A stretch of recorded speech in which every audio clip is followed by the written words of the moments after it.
Eto na. Sunod mga kababayan, nakasuhan na itong si Marcoleta, isusunod daw si Chis Escudero, tapos sa kaso ni Marcoleta, nadamay si Mike Defensor. Nako, nakadalawa na si Mike Defensor. O eto, dito kayo kay Mike Defensor. Nako. Mga kababayan, ano ba yan kay Mike Defensor? Yung kaso ba yan? Actually mga kababayan, oo, yung kaso niya ito. Mga kababayan, kung naalala nyo po, si Mike Defensor, hinamon po si NBI Director Milvin Matibag. Kung naalala nyo like po tayo mga kababayan.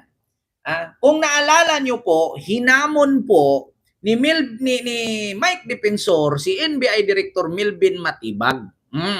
Ano nga ba ang hamon niya? Isampa na daw ang qualified human trafficking case kasi ang tagal daw. Yan, alala nyo. Tapos sabi pa niya, yan si Matibag, huwag niyong paniwalaan yan. Bobo yan. Tanga yan. Sabi ni Mike Defensor, hindi siya nag-iisip, hindi niya alam kung anong ginagawa niya kasi tuta ni Marcos yan, sabi niya. Pero ngayon, mga kababayan, nag-iba po ang ihip ng hangin. Nung nakasuhan po siya, alam niyo nangyari, umalma. Sabi niya, hindi ito makatarungan. Pero nung nakaraan, isampa mo na, ikaso mo na. Ngayon nung ikinaso, umangal. Nagmakaawa, mga kababayan. Ito. Nagmakaawa si Mike Defensor. Ano ba yun? Kinasuhan, umalma. Tinuligsa ni nagsasalita ng laban sa pamahalaan. Wait lang mga kababayan. Eto, umalma si Mike Defensor. Ako, hindi matanggap mga kababayan. Hindi matanggap kung bakit kinasuhan. Pero nung nakaraan, atat na atat, isampa mo na.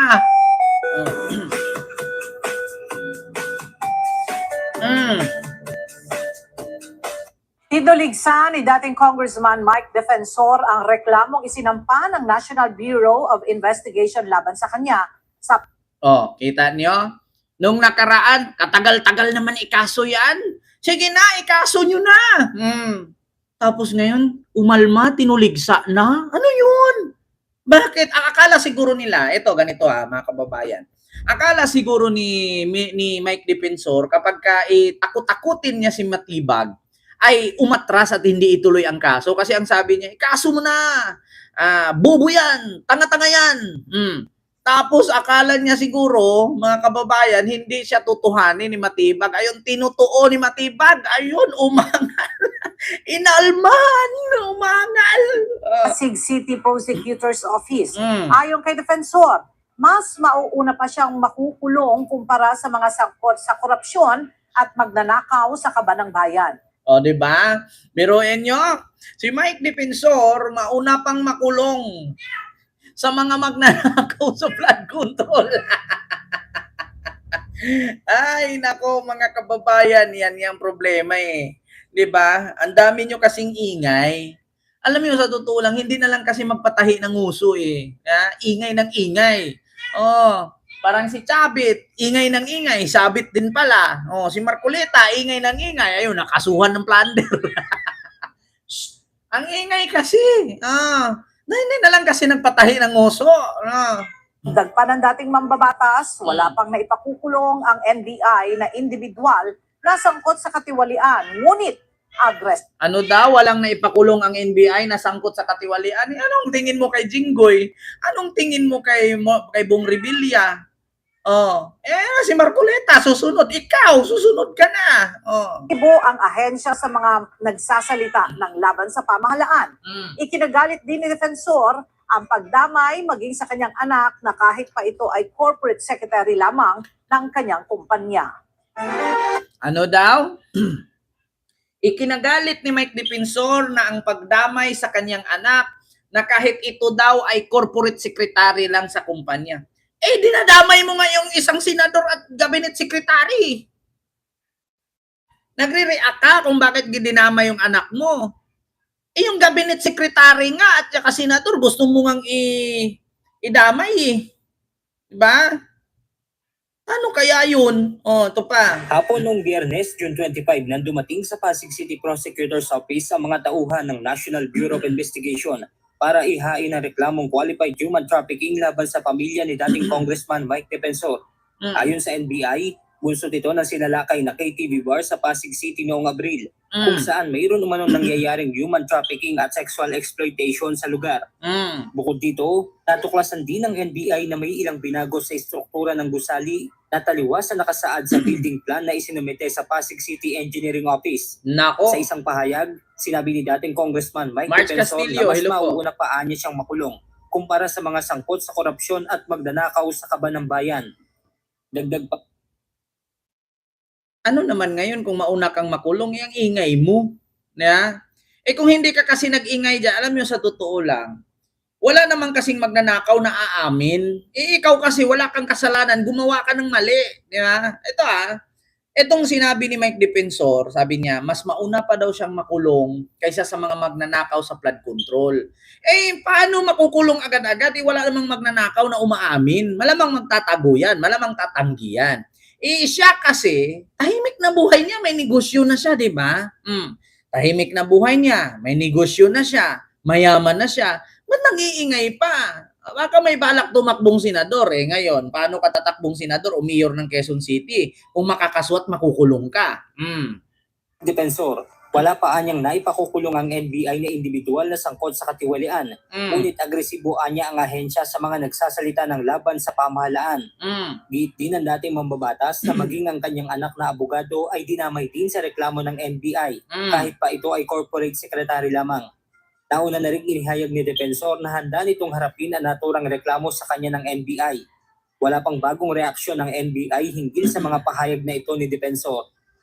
Lengguwahe ng akusadong walang depensa. Yan ang sagot ni NBI Director Melvin Matibag sa bana ni dating Congressman Mike Defensor na tuta umano siya at ang buong ahensya ng administrasyon. Sa usaping may gabinete at senador na investors umano sa kumpanyang iniuugnay sa sex trafficking, buwelta ni Matibag kay Defensor, sana pinangalanan po. Ang buong detalye sa Agenda Weekend Report ni Rebos Ayan nga. Sabi ni Mike Defensor, bakit siya lang daw kinasuhan, bakit hindi daw idinamay yung isang senador at isang cabinet secretary. Ito po mga kababayan, gusto niyo bang pangalanan ko kung sino yung isang senador? Gusto niyo pangalanan ko kung sino yung isang senador na investor ni Mike Defensor?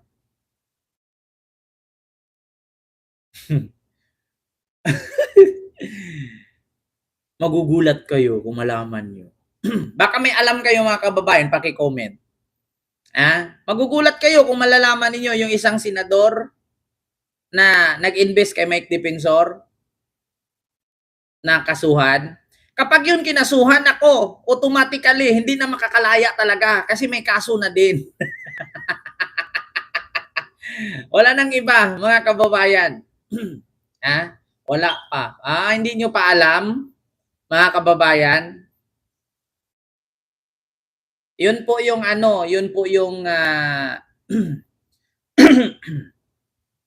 tumaas yung kita. No? Tumaas yung kita. Senador na tumaas ang kita na may mga investment. Yung kakaalam ko dating general yan eh. Hinamon ni NBI Director Attorney Melvin Matibag si dating Congressman Mike Defensor na pangalanan na sinasabi nitong Cabinet Secretary at Senador na investors umano ng kanyang kumpanya. Kasunod yun ang isinampang human trafficking case laban kay Defensor kaugnay sa niraid na KTV bar sa Pasig City na isa umano sex net. Wala naman pong lumalabas doon na pangalan kung sino man yung sinasabi niya. Lahat po ng nakapangalan doon po sa kumpanya ng mga na-involve po dito sa kaso ng human trafficking, yun po yung pinangalanan namin sa kaso. Sino man po yung binabanggit ng senador, saka secretary, Mario Espanto, hello po. hindi ko po alam kung sino yun. Siguro po, ilahat po niya. Malaman po natin kung sino talaga. Dinipensahan din ni Matibag ang pagsampa ng kaso kay Defensor na 2 buwan ani ang pinag-aralan at ibinatay lamang sa Sa mga nagtatanong po, sino ba yung senador na yan at miyembro ng gabinete ni PBBM? Ganito po yan mga kababayan. Basta yung senador na yan ay dating general. Yung miyembro ng gabinete, hindi siya masyadong kilala eh. Hindi siya masyadong kilala. Kaya, sa totoo lang mga kababayan, dito sa mga hindi alam kung ano ang kalakaran sa politika, mga kababayan, ay ano po, tawag dito, sa politika kasi pag nakita natin ngayon, away-away yan sila. Away-away sila, banatan sila, tirahan sila. Pero pag nagkikita personal yan, may mga meeting-meeting, wala yan. Wala yan. Nakita nyo naman si First Lady Lisa. Nakita mo, nandoon si Cayetano. Pero ending, si Cayetano, bira ng bira kay BBM. Ending, nandoon, dumikit kay Lisa. Di ba? Ganun yan, mga kababayan. Kaya nasabi ko sa inyo noon, di ba, away-away ito si Erap, si Gloria, tapos magugulat ka, si Digong, tapos ending, nagkikita-kita silang lahat. Si Digong, si Erap, si Gloria, si First Lady Imelda Marcos. Nagsasama-sama silang lahat. Kaya sabi ko sa inyo, mga kababayan, sa politics kasi parang artista ang politika. Pagka dating sa politika, away-awayan sila. Pagdating sa personal na buhay, wala. Close sila. Kaya meron nga tayong kasabihan kasi na trabaho lang, walang personalan. Yan yung laging mga kababayan. Continue.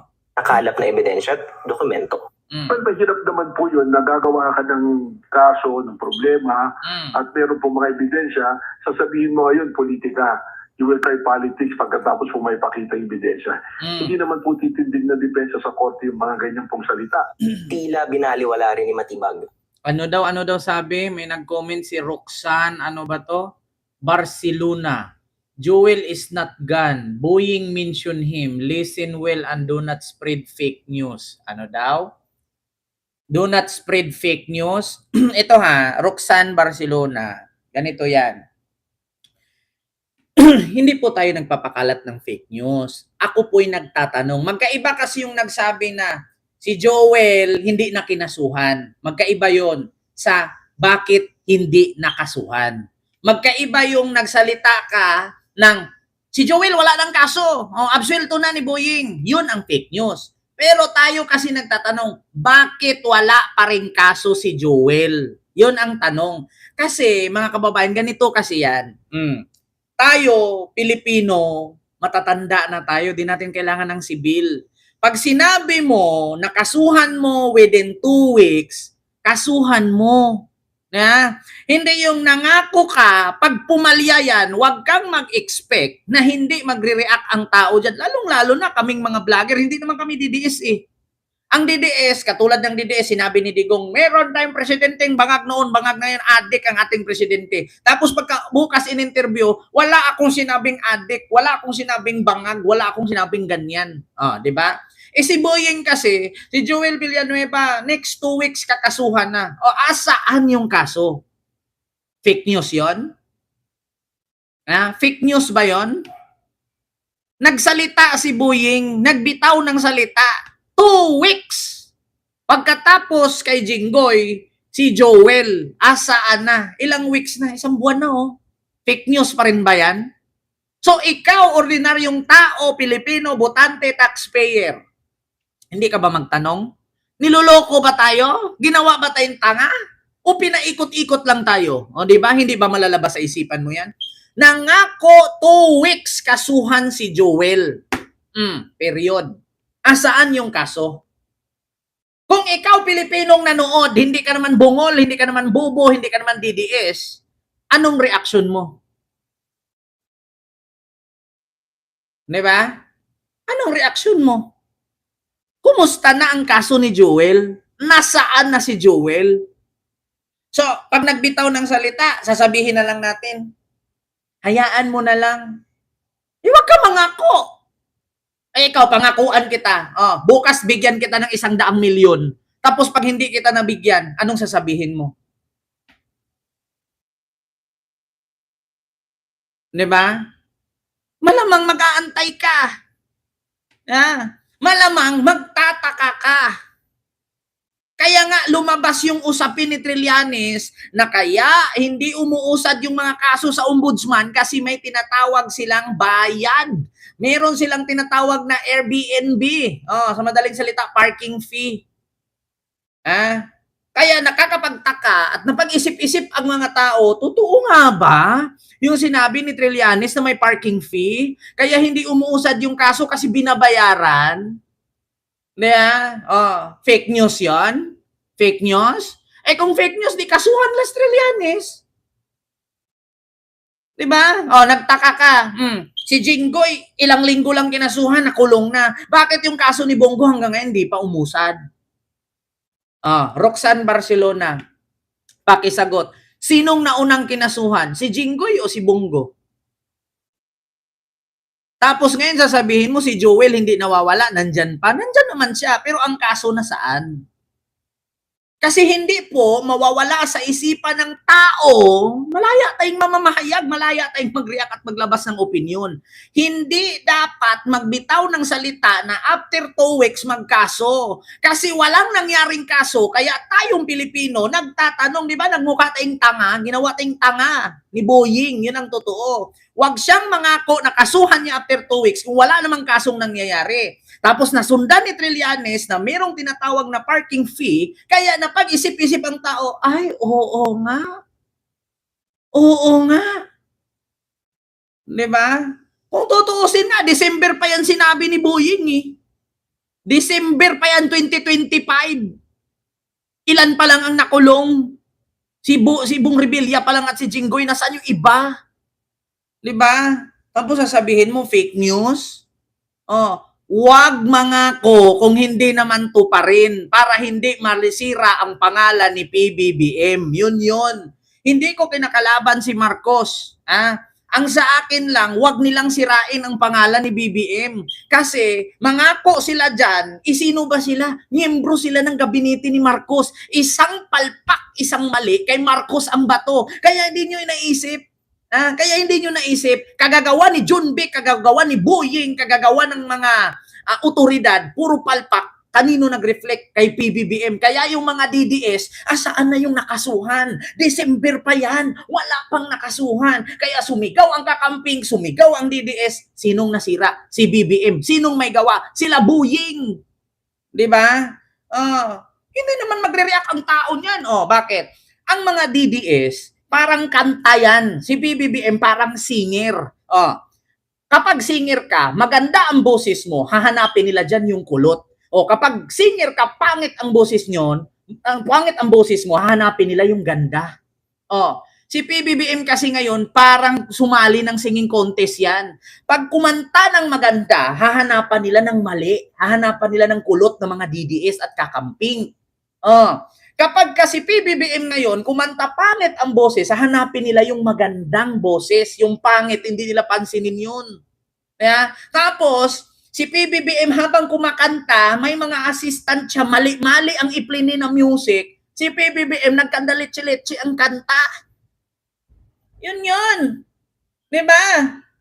Kumakanta si PBBM dyan na parang si Shakira, parang si Britney Spears. Tapos yung mga dancer niya, mali-mali ang action. Anong puna ng tao? Ang ganda ng boses pero ang pangit ng sayaw. Kung hindi pa pangit ang mga sinasabi, edi wala sanang mapupuna kay PBBM. Pangakuan mo, after 2 weeks, kakasuhan. Tapos walang nakasuhan, sino ang binabalikan? Si BBM. Pinangakuan, si Atong Ang, malapit na daw nakita, kasagupa na, nakaharap na, tapos ending, hindi nahuli. Si Bato, may lead na, alam na kung saan nakatira, mahuhuli na, ending, walang nahuli. Kanino ang sisi? Kay BBM na naman. Putang inang yan. Diba? Tapos sasabihin, fake news tayo. Hindi nyo iniisip. Kung talagang nagmahal kayo sa administrasyon, isipin yung mabuti.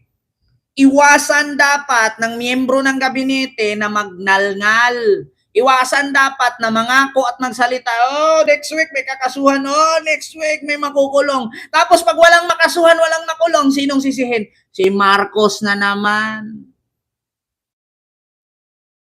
Diba? Si Marcos na naman ang sisihin. Nangako, December, maraming makukulong. Sa kulungan, magpapasko. May nakulong? Wala.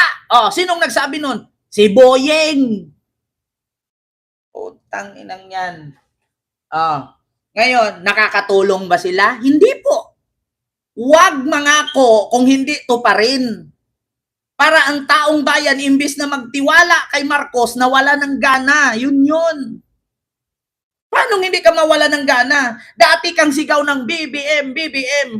Makukulong na December. Walang na ipakulong si Boying. Alangan naman si BBM pa ang magpakulong. Eh di sana wala na si Boying dyan, si BBM na lang ng ombudsman. Di ba? Eh di sana wala na dyan si Nartatis at si John Vic, si BBM na lang nag-police or nag-DILG. Di ba? Ganun yun.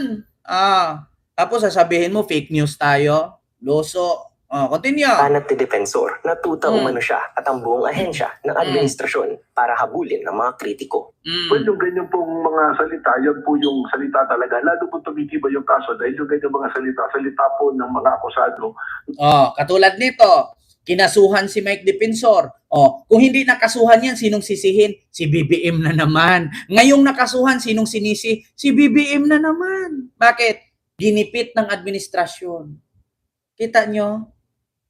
Kapag ka may senador o politiko na kalaban sa administrasyon, nakasuhan at nakulong, sinong sisihin? Si PBBM. Ginipit, ginipit, ginipit. Tapos pag may nakasuhan, hindi natuloy, si BBM na naman ang sisihin. Palpak, palpak, palpak. Di ba? Kaya huwag mangako para hindi masira ang administrasyon o gobyerno ni Marcos. Imbis na makatulong kayo, tumulong kayo maging masira yung pangalan eh. 'Di ba? Tapos kahit ang tagal-tagal na palpak na, hindi pa rin tanggalin, hindi pa rin pinalitan kasi palakasan. Diba? Ay nako, si Bato hindi na huli-huli. Nakashake hands na, hinayaan pang makalabas. Si Atong Ang nakamit na sa hiring-hiring, hinayaang makalabas. Si Bantag, katagal-tagal na, kaliit-liit ng Pilipinas, hindi pa rin nahuli. Ba't hindi pa pinalitan yan? Yeah? Palitan nyo na! Wala pag... Alam mo, sa totoo lang ganito yan eh. Kapag ka nagpabutas ka ng lupa, nagpabutas ka ng lupa, naghanap ka ng tubig, kung puro putik ang labas, lumipat ka na? Bakit ba natili ka sa putik? Nagsayang ka lang ng gas at pera. Halimbawa, nagmimina ka ng ginto, puro nakuha mo, puro margaha, puro copper. Bakit manatili ka dyan? Lumipat ka ng ibang lupa, palitan mo na. Diyos ko. Ginto ang hanap mo. Hindi copper. Diba? Andyan na kasi si Turi, ang ganda-ganda na ng ginagawa, pinalitan pa. Sino bang may gustong palitan yon? Si BBM ba? Hindi. Ang nagpalit nun, sip-sip kay BBM. Yun yung totoo. Ayaw ko na magsalita, masaktan pa. Baka ipabaril pa ako. So yung sunod, mga kababayan. Speaking of kaso-kaso, mga kababayan. Ano yan, Kent? Dito tayo kay Sara Duterte.